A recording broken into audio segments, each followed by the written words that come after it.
আমার বিয়ের ১০ বছর পর আমি সন্তানহীন ছিলাম। ডাক্তার বলেছিল কখনোই আমি মা হতে পারবো না। আশাও ছেড়ে দিয়েছিলাম। এদিকে আমার স্বামীর সাথে আমার সম্পর্ক ভালো যাচ্ছিল না। বুঝতে পারতাম যে কোনো মূল্যেই তার বাচ্চার প্রয়োজন। কিন্তু সেই কথা সে আমাকে কখনোই বলতে পারতো না, কারণ আমার বড় ভাইয়ের অধীনে সে চাকরি করে। তাই আমি নিজেকে প্রস্তুত করলাম তাকে এই কথা বলবো যে তুমি আরেকটা বিয়ে করো, কিন্তু কখনোই তাকে এই কথাগুলো বলতে পারতাম না। বুক ভারী হয়ে আসতো। এভাবে চলছিল আমার জীবন। রোবটের মতো দিন কাটতে লাগতেছিলাম। হঠাৎ করে একদিন অনুভব করলাম মাতৃত্বকালীন থাকায় যে লক্ষণগুলো প্রকাশ পায় তা আমার মধ্যে দৃশ্যমান। কাঠি টেস্ট করে পজিটিভ আসলো। এত খুশি হয়েছিলাম সেদিন। আমার স্বামীও সেদিন অনেক বেশি খুশি হয়েছিল। দেখতে দেখতে আমি পুত্র সন্তানের মা হলাম। অপারেশন থিয়েটারে শুনতে পাচ্ছি ডাক্তাররা বলাবলি করছে বাচ্চার তাপমাত্রা এত বেশি কেন। আমি বেশিক্ষণ তাদের কথা শুনতে পারলাম না। বাচ্চার কান্না শুনতে শুনতে আমি ঘুমিয়ে পড়লাম।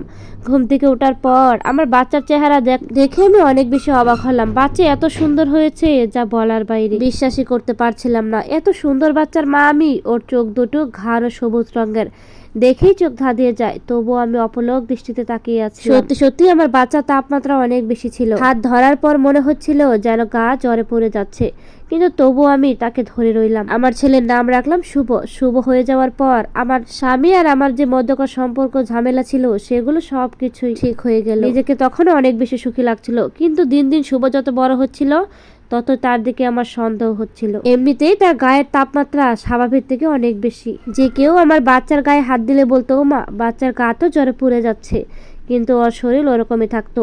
শুভ কারোর সাথে মিশতো না, খেলাধুলা করতো না, একা একা আয়নার সামনে বসে বসে কথা বলতো।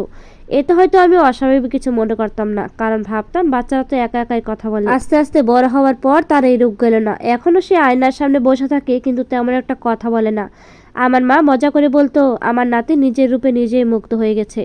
অবশ্য আমার এই কথাগুলো একদমই ভালো লাগতো না। শুভ আস্তে আস্তে বড় হয়ে যাওয়ার